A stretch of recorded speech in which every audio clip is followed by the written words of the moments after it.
Alors bonjour à tous, on va revenir un petit peu sur tout ce qui est des concepts de modélisation et notamment appliqués à l'effondrement, parce qu'il y a des études qui sont sorties, qui sont reparues il n'y a pas très longtemps et qui sont très intéressantes à étudier.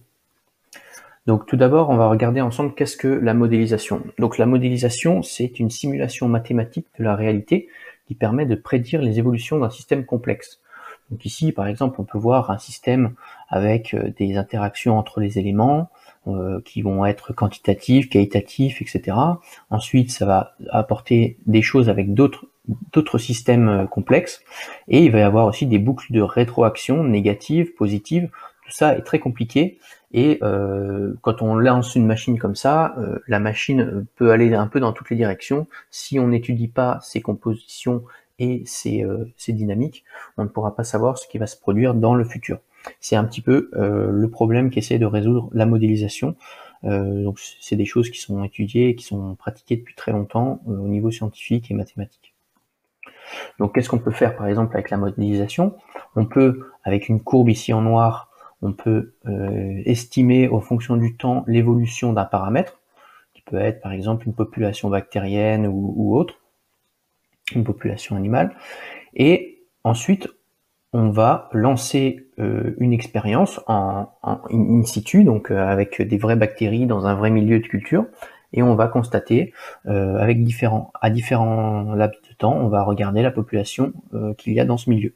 Donc, par exemple ici des points rouges, et on constate que le modèle il est plausible, mais il n'est pas parfait. Donc ensuite on va réaliser des ajustements du modèle pour prendre en compte vraiment tous les paramètres, température, quantité de sucre, etc., pour s'adapter au plus près à la réalité.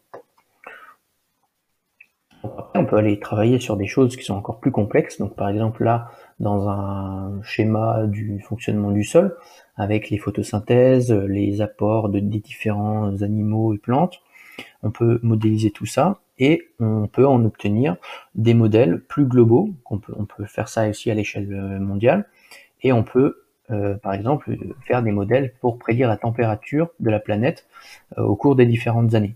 Donc, les modèles qui ont été faits, ils prédisent une certaine valeur, par exemple là la courbe rouge, et puis ensuite on fait des mesures avec des carottes glaciaires et on regarde quelle a été la température réelle à cette période donnée.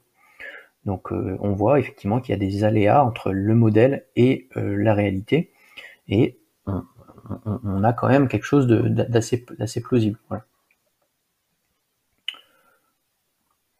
Alors, les modèles d'effondrement. Donc le constat, c'est que depuis plus de 30 ans, il y a des scientifiques du monde entier qui alertent sur les conséquences de la mondialisation, de l'exploitation des ressources à outrance, et notamment des émissions de gaz à effet de serre.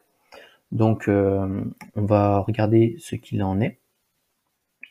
Donc notamment, vous avez les rapports du GIEC qui, depuis des centaines d'années, qui ont étudié depuis l'évolution des émissions de gaz à effet de serre depuis des centaines d'années, et qui constate que, qu'est-ce qu'on soit climato-sceptique, tout ce qu'on veut, il y a des faits, c'est que les taux de CO2 dans l'atmosphère augmentent, et en corrélation avec les activités humaines. Voilà, ça c'est un fait.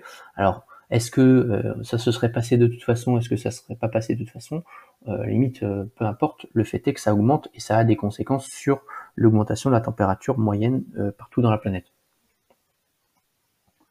Donc ça, c'est un exemple de modèle aussi, hein, le GIEC qui font des modélisations où ils ont des hypothèses hautes, des hypothèses basses, et on se situe un peu entre les deux. Et dans les hypothèses basses, qu'est-ce qui se passe si on produit plus d'énergie éolienne, d'énergie renouvelable? Dans les hypothèses hautes, qu'est-ce qu'il fait si on continue à polluer, à polluer par les gaz d'échappement, etc. Voilà, tout ça c'est modélisé par des scientifiques, c'est très concret. Donc notamment, encore ici, vous avez les concentrations de CO2 dans l'atmosphère, donc qui augmentent. Ça, on peut le constater. Hein. C'est un graphique qui date de janvier 2021. Les concentrations de CO2 dans l'atmosphère augmentent. Donc tout ça, finalement, il y a plein de gens qui en ont parlé, notamment Yves Cochet, là, qui habite pas très loin de chez moi en Bretagne, que j'ai rencontré. Et dans son livre, qu'est-ce qu'il explique? Il explique que la plupart des gens ne peuvent pas concevoir que le réchauffement climatique arrive à des conséquences très très dramatiques pour nous.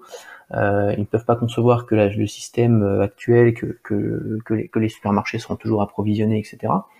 Maintenant, c'est sûr que tout de suite, même si en Bretagne on nous augmente de 1 ou 2 degrés en moyenne sur l'année, bon, à la limite, on va être content. Mais ce qu'il explique aussi dans son livre, c'est que tous ces boucles d'interaction dans les systèmes complexes peuvent avoir des conséquences assez dramatiques et assez importantes d'une année sur l'autre. C'est-à-dire que ici, vous avez le permafrost. Donc le permafrost, c'est du sol gelé qui se situe en Sibérie et puis au nord du Canada.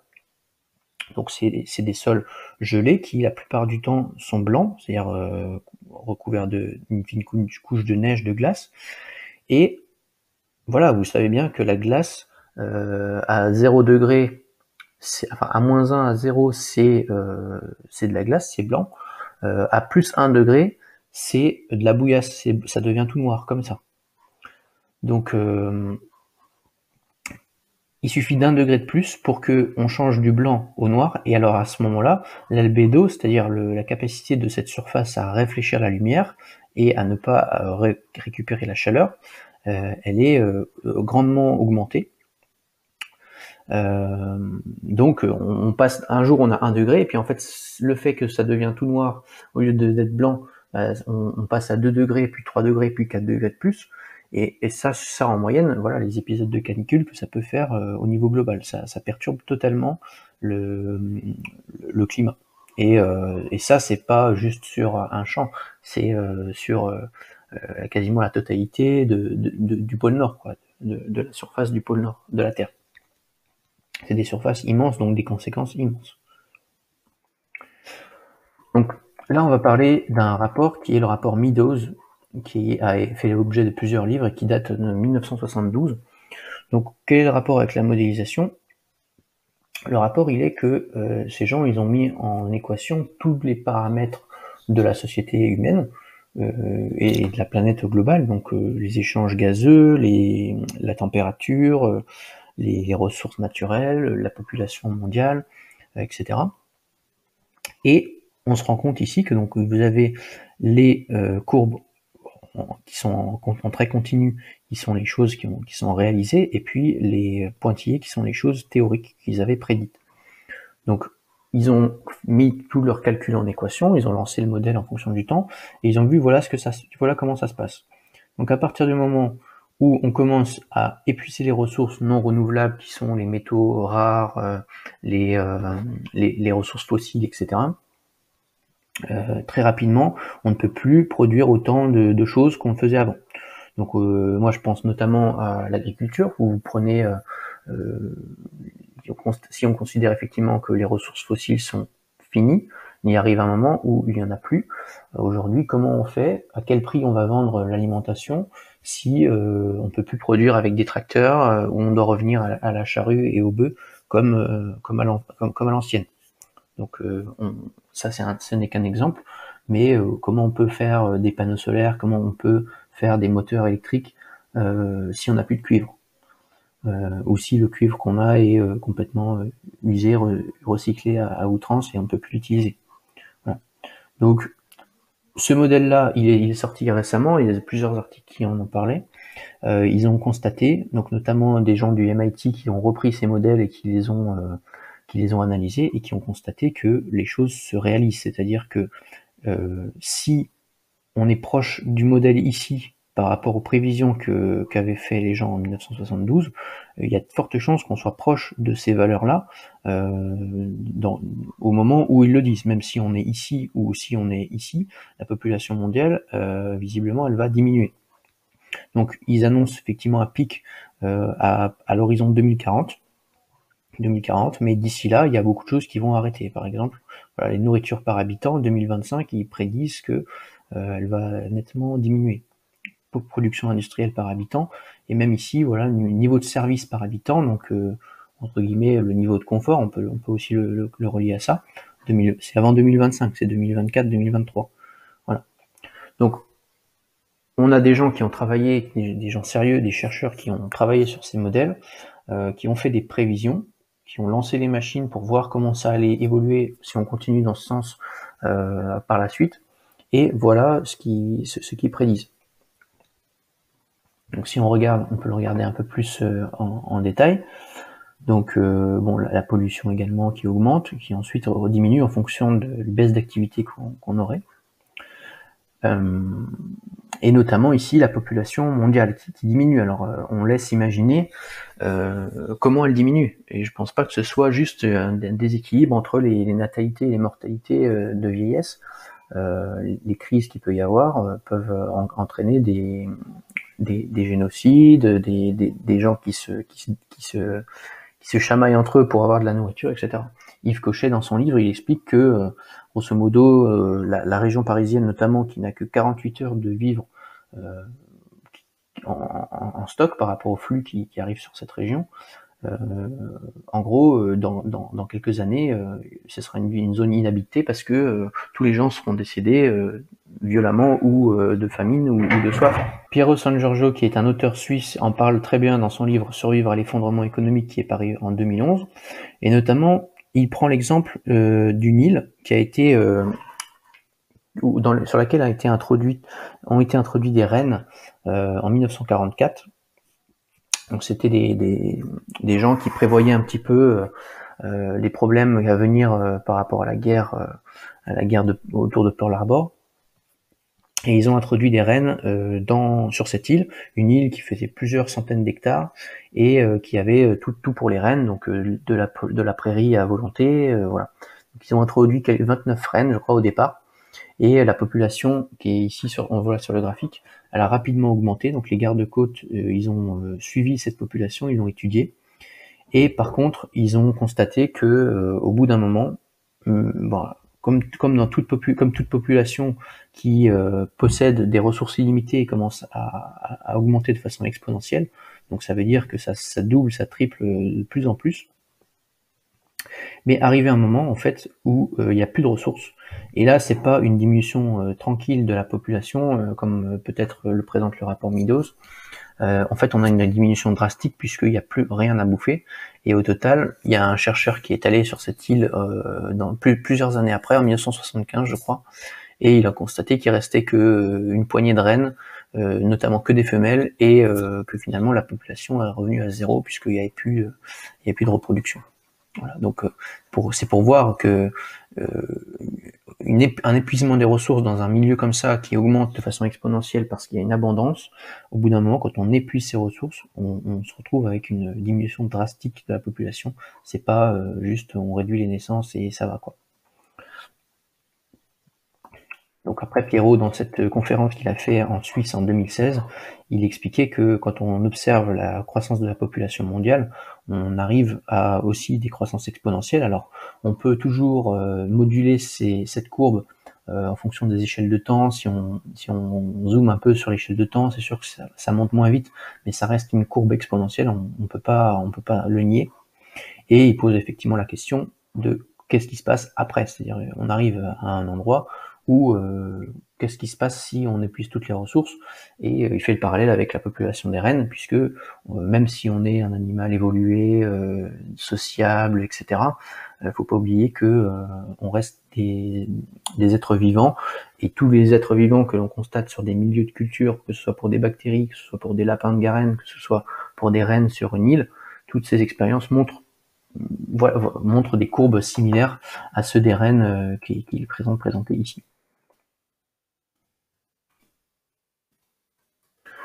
Donc voilà, effectivement, croissance de la population mondiale, abondance de ressources, on est capable de produire beaucoup de nourriture avec l'agriculture moderne sur réserve de pétrole.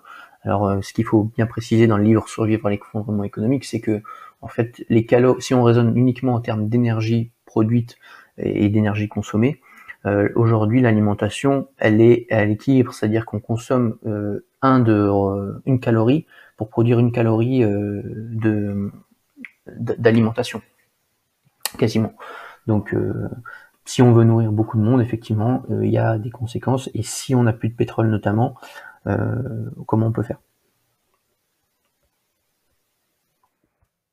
Donc après, le rapport Meadows, il décline vraiment, on peut se focaliser sur différents facteurs. Donc on a les facteurs environnementaux, donc avec la pollution qui est corrélée à l'épuisement des ressources, donc parce que ces ressources, on pollue pour les extraire, on pollue pour les consommer et même pour les recycler.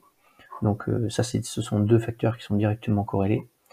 Au niveau économique, donc on a les produits industriels qui sont corrélés avec les services également, et la quantité de nourriture par personne qui est disponible. Donc tout ça, c'est un petit peu lié.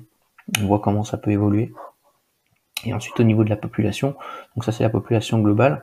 Ici, on constate qu'effectivement, les taux de décès ont largement diminué au cours de ces dernières années, de cette dernière décennie, par la médecine, par l'augmentation du niveau de vie, etc.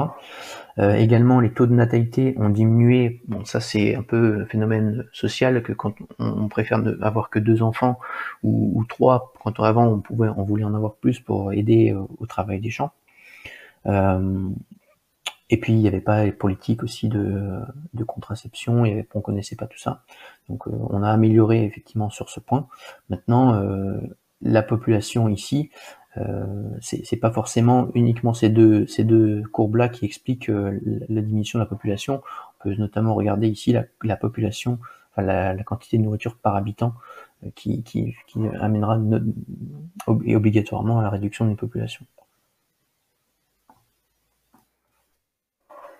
Donc quand on regarde ces modèles, je pense qu'il y a beaucoup de gens qui peuvent se dire ah ben en gros le pic de problème il arrivera en 2040, donc ça veut dire qu'on a encore le temps avant la chute, entre guillemets, l'effondrement du système. Donc super, ça veut dire qu'en gros on aurait 19 ans avant un changement radical et forcé de nos modes de vie. 19 ans, est-ce qu'on a encore le temps de profiter? Ça c'est une logique à mon avis qui est révolue. C'est-à-dire que profiter c'est bien, mais 19 ans, ça veut dire que les gens qui ont 30 ans, par exemple, quand ils auront 50 ans, il va falloir qu'ils se débrouillent différemment, voire vraiment différemment. Et en gros, 19 ans, au bout de 19 ans, c'est le pic, c'est-à-dire que ce sera le moment le pire. Maintenant, entre maintenant et dans 19 ans, il y a des choses qui vont manquer, il y a des choses qui vont changer, et ça sera pas, c'est pas cool, quoi. Donc à mon avis, on n'a plus le temps de profiter.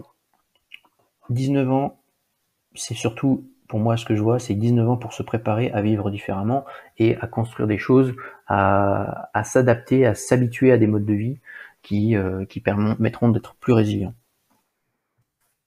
Dans le rapport Meadows, ils ont également fait un scénario qui soit moins pire que le premier, mais qui nécessiterait notamment un changement radical. Ici on voit, c'est un changement de modèle par rapport à la production de nourriture, un changement de modèle par rapport à la pollution, un changement de modèle par rapport à l'exploitation des ressources, c'est-à-dire qu'il faut ralentir l'exploitation des ressources, et également la production de biens industriels. Dans ce scénario, on n'arriverait pas à un effondrement de la population, on arriverait à une stagnation de la population et une réduction mesurée, mais surtout, on éviterait le pire. Moi, quand j'ai vu ce deuxième scénario, je me dis que en fait c'est perdu d'avance, parce que la plupart des gens ne sont pas prêts à vivre autrement. Ça nécessiterait notamment de réduire drastiquement les transports, de produire sa propre nourriture, parce que effectivement, si la grosse majorité des gens passent de consommateurs de nourriture à producteurs de nourriture, au lieu de faire des pelouses, des jardins, etc., plutôt faire des potagers, des petites cultures, là on change vraiment la capacité de production, parce qu'on produit localement, il n'y a pas besoin de transport pour amener la nourriture, on produit soi-même, on apprend aussi. Il va falloir apprendre à se chauffer et s'éclairer autrement, ne plus partir en vacances. Alors ça c'est tout à fait relatif, mais il faut également y penser. Est-ce qu'on a besoin de partir en vacances? Est-ce qu'on ne peut pas se satisfaire de ce qu'on a aussi chez nous? Et notamment les trajets en avion à l'autre bout du monde. Voilà. Donc pour moi, ce précédent scénario qui est ici, il est pour l'instant improbable, puisque les gens ne sont pas prêts à le faire. On peut le faire individuellement, dans une certaine logique, pour pouvoir faire partie du monde d'après, mais ce scénario pour l'ensemble, à mon avis, il est plus qu'improbable, parce que les gens n'ont pas envie. Aujourd'hui, les gens, ils sont intéressés pour regarder leur téléphone, pour regarder la télé, les films, pour prendre du bon temps, profiter, mais en aucun cas mettre les mains dans la terre pour produire quelque chose, couper du bois soi-même. Voilà, je vois mal les gens, la plupart des gens faire ça. Donc voilà, en fin de compte, qu'il faut, à mon avis, ce à quoi il faut s'attendre, à mon avis, pour les prochaines années.